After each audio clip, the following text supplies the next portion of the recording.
Yeah, look, and here's another thing too that I think Michigan fans going to have to also think about. Look, we know JJ has a lot of hype, and we also have seen flashes of JJ like showing that wow, he really could be a fantastic quarterback. He has the arm, he has the mobility, he has a little bit of a gunslinger mentality, which can be a good and bad thing from a turnover perspective.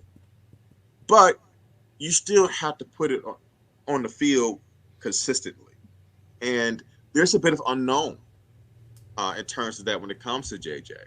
And there is the risk that if you turn the keys over to JJ, that even though you might be more explosive, um, you may be more prone to turnovers. You might lose a big game or two from growing pains, right? You know, you saw it last year at MSU. He fumbled, right? You know, like it was a big moment. Um, Young quarterbacks go through growing pains. And is that something that you want to do as a Michigan fan compared to the known thing?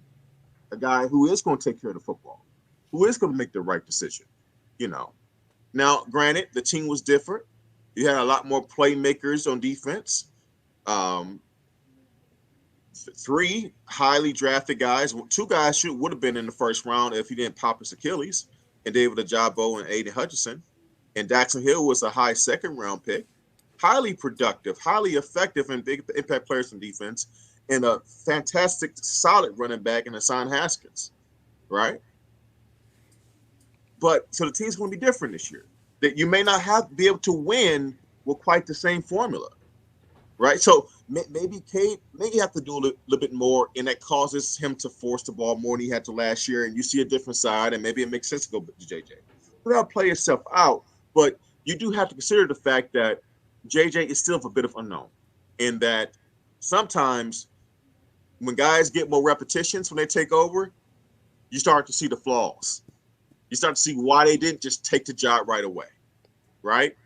And that's why I think people have to start thinking about. There's a reason why JJ didn't just take the job last year. If JJ was that special, see, it's different from Clemson. See, Kelly Bryant the year before got to the college football playoffs. Then Trevor Lawrence came, right? It's different for Michigan because JJ got there. Michigan didn't have a year in which they made it to the college football playoff and dominated, right? So it's a little bit different. So it wasn't as easy for a five-star kid like Trevor Lawrence to unseat Kelly Bryant right away because Kelly Bryant had the pedigree. He proved, hey, I can get you there, right? So do you really have to rush and play this highly talented kid? Where Michigan's a little bit different situation. So I don't look honestly. I don't think it's an easy decision, but I think you do need to plant your flag and be okay with whoever happens. Can't have your cake and eat it too. This is what I'm hearing from a lot of fans and even some people in the media that I can't quite understand. That I keep hearing this: start Cade at the beginning, and then about week 4 or 5, replace them with JJ, and then finish out the year with JJ because he's going to take you to the promised land. Okay, this makes no sense in a number of ways. Number one, do we really expect Cade McNamara not to perform well and do his job and lead Michigan to 4 or 5 wins right out of the gate? So if he's 4 or 5-0 and he's got a 12-1 TD to pick ratio, how can you justifiably bench him? You can't. Number two, you've taken away valuable reps and snaps away from JJ and his development, and you suddenly in game 5 or 6 want him to turn it on and then face the tougher part of the schedule and win those games. But I keep hearing this from people like this is some kind of magic formula, like this should be premeditated, where I think you need to do one of two things. Either JJ's the guy, he's the better player, he's the higher ceiling player, and you know, as long as he is competitive in camp, I'm going to start in week 1 because he's going to lead us to the promised land or have the potential to. Or you just blank slate, clear my mind, Jim Harbaugh. I'm watching these two players in August camp, and the guy that legitimately wins the job, the better player in August camp for 4 weeks. I'm going to start in week 1, and until he loses a game, doesn't perform well, whatever the criteria, he's going to be my starting quarterback. Yeah, I mean, I think if I were Jim Harbaugh, that would probably be the way that I would have make that decision. But what I'll ask you, Mark, and I probably know the answer. What if Cade is the better quarterback in August camp, and we end up on a what is that 11-game win streak, and we're roll. You know what I mean? Like it I mean, and not that that's a bad thing, but there's I think no matter what, the JJ clamoring's not is never going to stop until he is the starting quarterback. I don't think that's going to change, but nonetheless, I mean that still would be a good situation. I don't think any Michigan fan would be upset that you're rolling into Columbus, an undefeated team, probably number 1, 2, or 3 in the nation, and getting ready to play your rival. So I mean, I guess I really didn't ask you a question, but I mean that could happen. That legitimately could happen.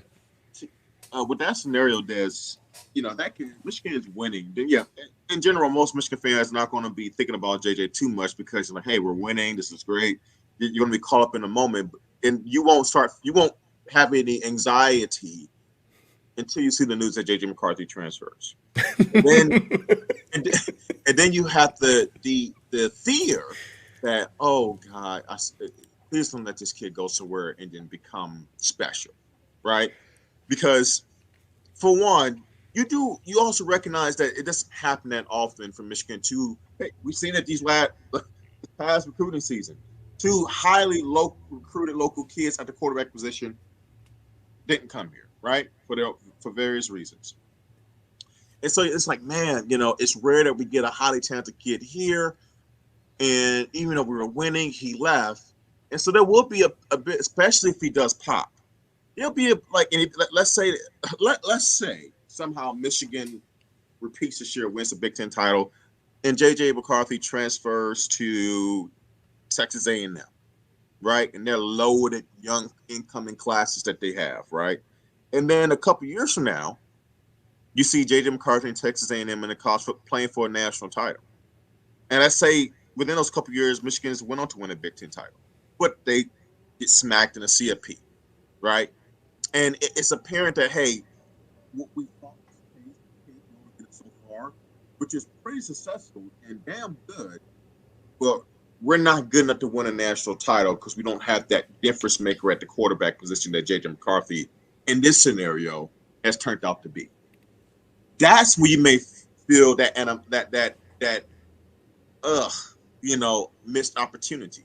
But within that, you'll try to do a revision of history. Like at the time, like Mark said, you justifiably couldn't bench Cade. So it's a tough conundrum to be in. And to me, it's not an easy decision. And because of that, there's no way you can get it your way. I mean, get both ways your way. Something will happen.